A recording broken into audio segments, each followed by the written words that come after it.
Hello talk സ്പീഡിന്റെ പ്രിയപ്പെട്ട പ്രേക്ഷകരെ, നമുക്ക് സ്വന്തമായൊരു ലൈസൻസ് കയ്യിലുണ്ടായിട്ടും മര്യാദയ്ക്ക് വണ്ടി ഓടിക്കാൻ അറിയാത്ത ഒരു വിഭാഗം ആളുകൾ ഇപ്പോഴും നമുക്കിടയിൽ ഉണ്ടല്ലേ. ഡ്രൈവിംഗിന്റെ ABCD പോലും അറിയാത്ത ചിലർക്കെങ്കിലും ഒരു ലൈസൻസ് ഒപ്പിക്കാൻ സാധിച്ചിട്ടുണ്ടെന്നത് റോഡ് സുരക്ഷയെ മുൻനിർത്തിക്കൊണ്ട് ചിന്തിച്ചാൽ ഒരു വലിയ പ്രശ്നം തന്നെയാണ്. അതിനെല്ലാം റെഡ് സിഗ്നൽ നൽകിക്കൊണ്ട് കേന്ദ്ര മോട്ടോർ വാഹന നിയമത്തിന്റെ ചുവട് പിടിച്ച് കേരളത്തിലും ഇപ്പോൾ ലൈസൻസ് ടെസ്റ്റ് പരിഷ്കാരം കൊണ്ടുവന്നിട്ടുണ്ട്. മികച്ച ഡ്രൈവർമാരെ വാർത്തെടുക്കുക, റോഡ് സാക്ഷരത കൊണ്ടുവരിക, ഈ മേഖലയിലെ അഴിമതി തടയുക എന്നതൊക്കെയാണ് ഇതിന്റെ പ്രധാനപ്പെട്ട ലക്ഷ്യങ്ങൾ എന്ന് പറയുന്നത്. അമ്മയെ തല്ലിയാലും രണ്ടു പക്ഷം എന്ന് പറയും പോലെ ടെസ്റ്റ് പരിഷ്കാരങ്ങളെ ചൊല്ലിയും പല അഭിപ്രായ വ്യത്യാസങ്ങൾ ഉയർന്നു വന്നിട്ടുണ്ട്.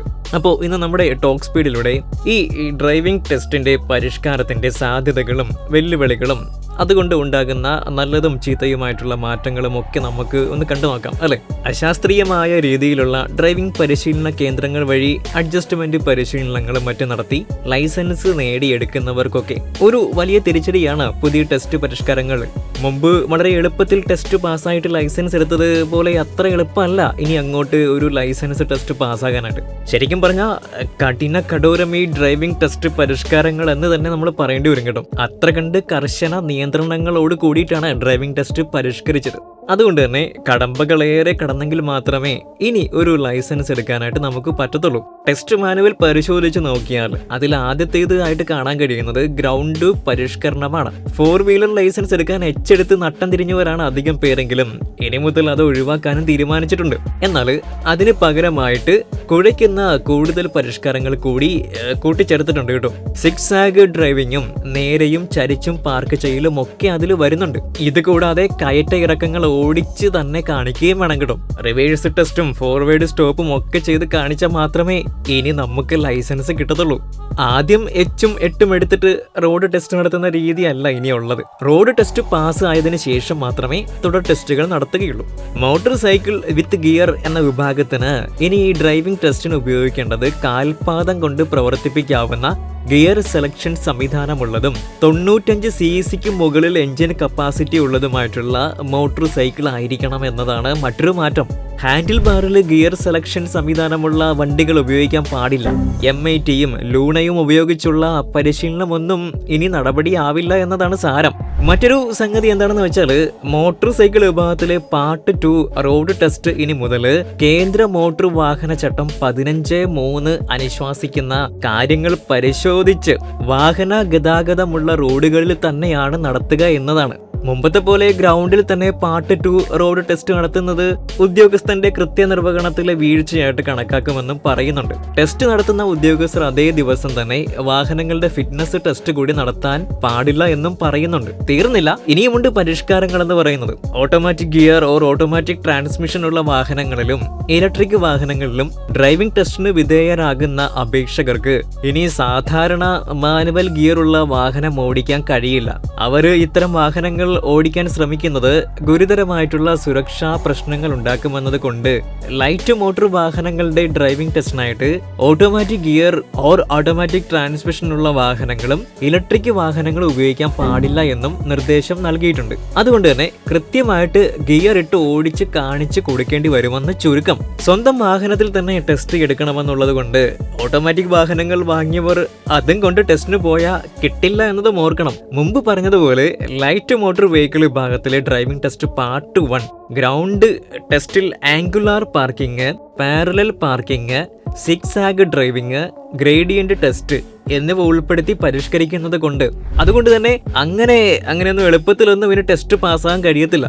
ഡ്രൈവിംഗ് ടെസ്റ്റിനായിട്ട് ഉപയോഗിക്കുന്ന മോട്ടോർ ഡ്രൈവിംഗ് സ്കൂളിന്റെ LME വിഭാഗത്തിൽ പെടുന്ന വാഹനങ്ങളിൽ ടെസ്റ്റ് റെക്കോർഡ് ചെയ്യുന്നതിനായുള്ള ഡാഷ്ബോർഡ് ക്യാമറയും വെഹിക്കിൾ ലൊക്കേഷൻ ട്രാക്കിംഗ് ഡിവൈസ് അഥവാ VLTD ഡ്രൈവിംഗ് സ്കൂൾ ഉടമ വാങ്ങി ഘടിപ്പിക്കണമെന്നതും പരിഷ്കാര നടപടികളിൽ ഉൾപ്പെടുന്നു. ടെസ്റ്റ് റെക്കോർഡ് ചെയ്ത് മെമ്മറി കാർഡ് MEA കൈവശം കൊണ്ടുപോകേണ്ടതും അതിലെ ഡേറ്റ ഓഫീസിലെ കമ്പ്യൂട്ടറിലേക്ക് മാറ്റിയ ശേഷം മെമ്മറി കാർഡ് തിരികെ നൽകേണ്ടതുമാണ്. ഈ ഡാറ്റ 3 മാസ കാലയളവിലേക്ക് ഓഫീസിൽ സൂക്ഷിക്കേണ്ടതുമാണ്.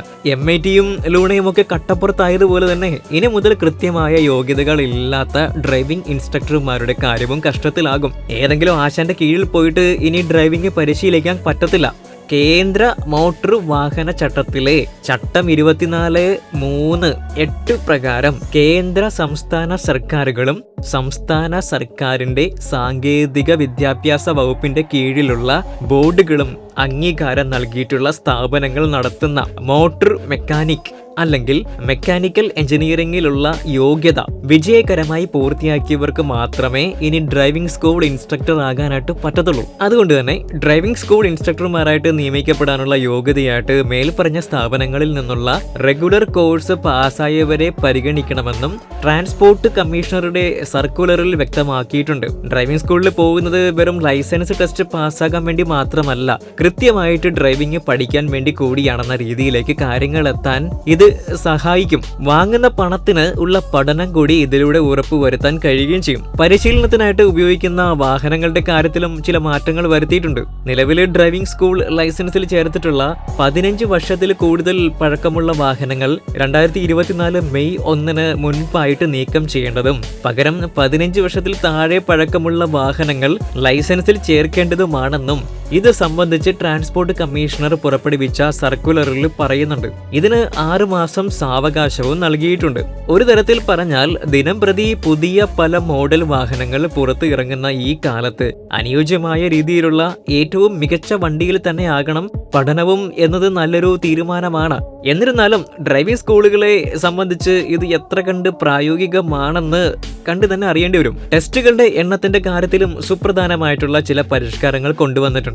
അതനുസരിച്ച് പ്രതിദിനം ഒരു MEIയും ഒരു AMVIയും ചേർന്ന് ഡ്രൈവിംഗ് ടെസ്റ്റ് നടത്തേണ്ട അപേക്ഷകരുടെ എണ്ണം ആദ്യം 30 ആക്കി. ഇതിൽ 20 എണ്ണം പുതിയ അപേക്ഷകരും 10 എണ്ണം നേരത്തെ പരാജയപ്പെട്ട അപേക്ഷകരും ആയിരിക്കണം. 30 എണ്ണത്തിൽ കൂടുതലായാൽ ടെസ്റ്റിംഗ് കാര്യക്ഷമമായിട്ട് നടത്താൻ കഴിയാത്തത് കൊണ്ടാണ് ഈ മാറ്റം കൊണ്ടുവരാനുള്ള കാരണമായിട്ട് പറഞ്ഞത്. പരാജയപ്പെട്ട അപേക്ഷകരുടെ എണ്ണം 10ൽ കുറവായാൽ കുറവ് വരുന്ന എണ്ണം നേരത്തെ അപേക്ഷിച്ച് ടെസ്റ്റിന് ഹാജരാകാൻ കഴിയാതിരുന്നവർക്ക് മുൻഗണന പ്രകാരം നൽകാമെന്നും പറയുന്നുണ്ട്. 30 എണ്ണത്തിലധികം ടെസ്റ്റ് നടത്തിയാൽ ആ ഉദ്യോഗസ്ഥർക്കെതിരെ വകുപ്പ് തല നടപടിയും ഉണ്ടാകും. പിന്നീട് ഇപ്പോൾ ഡ്രൈവിംഗ് സ്കൂൾ ഉടമകളുടെ ഭാഗത്ത് നിന്ന് ഉയർന്ന വലിയ പ്രതിഷേധങ്ങളുടെ ഫലമായിട്ട് ടെസ്റ്റുകളുടെ എണ്ണം 60 കൂട്ടുകയും ചെയ്തിട്ടുണ്ട്.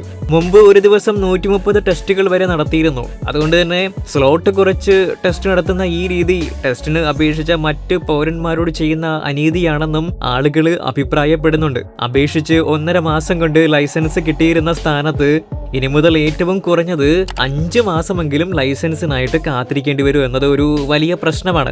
പുതിയ ടെസ്റ്റ് പരിഷ്കാരങ്ങൾ സ്ത്രീകൾക്കും മുതിർന്ന ആളുകൾക്കും ഒരു വലിയ വെല്ലുവിളി തന്നെ ആകാൻ സാധ്യതയുണ്ട്. ടെസ്റ്റ് കുറച്ച് കടുപ്പമായതുകൊണ്ട് തന്നെ പലരും തോൽക്കാനുള്ള സാധ്യത വളരെ കൂടുതലാണ്. ഇരട്ട ക്ലച്ചും ഗിയറുമുള്ള വാഹനങ്ങൾ ഉപയോഗിച്ച് ഇനി മുതൽ ടെസ്റ്റ് പാടില്ല എന്നും നിർദ്ദേശമുണ്ട്. വിവിധ സാഹചര്യങ്ങളിൽ എങ്ങനെയൊക്കെ വണ്ടി ഓടിക്കണമെന്ന് പഠിക്കേണ്ടത് പിന്നീട് ഉള്ള നമ്മുടെ ഡ്രൈവിംഗിന് ഉപകാരപ്രദമാകുമെന്ന് ഓർക്കുമ്പോൾ ഈ മാറ്റം നല്ലതാണ് അല്ലെ? നന്നായിട്ട് ഓടിക്കാൻ അറിയുന്നവർ മാത്രം വണ്ടി എടുക്കാൻ മുതിർന്നാൽ മതിയെന്ന് സാരം.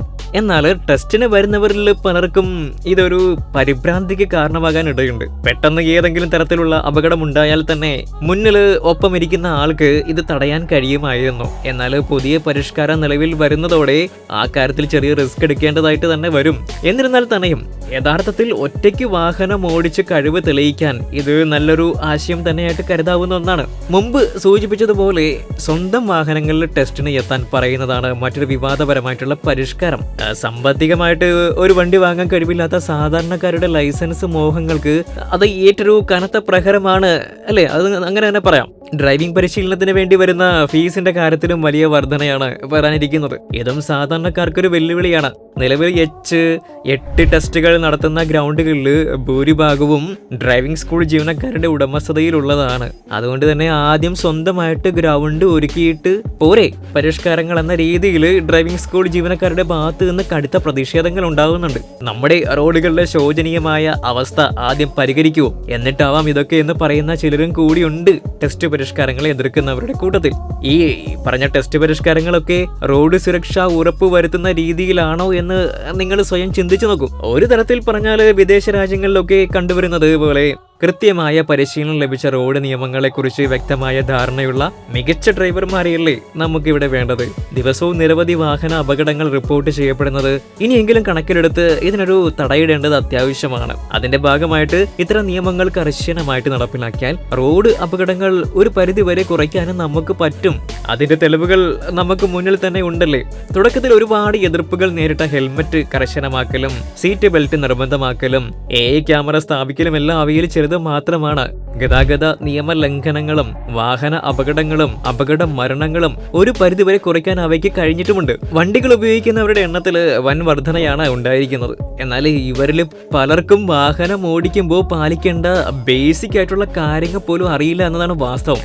ഡ്രൈവിങ്ങിനെ കുറിച്ച് വ്യക്തമായ ധാരണ ഇല്ലാതെ റോഡിൽ ഇവർ ഉണ്ടാക്കുന്ന പ്രശ്നങ്ങളൊന്നും ചില്ലറയല്ല. റോഡിൽ നല്ല രീതിയിൽ ഡ്രൈവ് ചെയ്യുന്നവരെ പോലും നിരാശരാക്കുന്ന തരത്തിലുള്ള പ്രവൃത്തികളാണ് മറ്റു പല ഡ്രൈവർമാരിൽ നിന്ന് ഉണ്ടാകാറുള്ളത്. അതുകൊണ്ട് തന്നെ ഈ പുതിയ ഡ്രൈവിംഗ് ടെസ്റ്റ് പരിഷ്കാരങ്ങളിലൂടെ കൃത്യമായ ട്രാഫിക് നിയമ ബോധവൽക്കരണവും മികച്ച ഡ്രൈവിംഗ് പരിശീലനങ്ങളും നേടി ലൈസൻസ് കടമ്പ കടന്നാൽ അത് നമ്മുടെ നിരത്തുകളിൽ വലിയ മാറ്റങ്ങൾ തന്നെ സൃഷ്ടിക്കും. മികച്ച ഡ്രൈവിംഗ് സ്കിൽ ഉള്ളവരുടെ എണ്ണത്തിൽ കാര്യമായ വർധന ഉണ്ടാക്കാൻ ഈ പരിഷ്കാരങ്ങൾക്ക് കഴിയും. ഗ്ലോബൽ സ്റ്റാൻഡേർഡിൽ പ്രോപ്പർ ഡ്രൈവിംഗ് പഠിക്കുന്നത് വരും കാലങ്ങളിൽ നമുക്ക് നമ്മുടെ രാജ്യത്തിനും ഗുണം ചെയ്യും. ഈ പുത്തൻ ഡ്രൈവിംഗ് ടെസ്റ്റ് പരിഷ്കാരങ്ങളുടെ ഗതിയെക്കുറിച്ച് നിങ്ങൾക്ക് എന്താണ് തോന്നുന്നത്? ടോക്ക് സ്പീഡ് പ്രേക്ഷകർക്ക് ഇത് കേൾക്കുന്ന അത് യഥാർത്ഥ ട്രാക്കിലാണോ അതോ മറിച്ചാണോ? എന്തായാലും നിങ്ങളുടെ അഭിപ്രായങ്ങൾ കൂടി ഒന്ന് കമന്റ് ചെയ്യണം കേട്ടോ. അപ്പോൾ ടോക്ക് സ്പീഡ് തീർച്ചയായിട്ടും ഇതുപോലുള്ള അപ്ഡേറ്റ്സുമായിട്ടും നല്ല നല്ല ഓട്ടോമാറ്റീവായിട്ടുള്ള വിവരങ്ങളുമായിട്ട് വീണ്ടും വരാം. അതുവരെയും സ്റ്റേ ട്യൂൺ. Bye bye.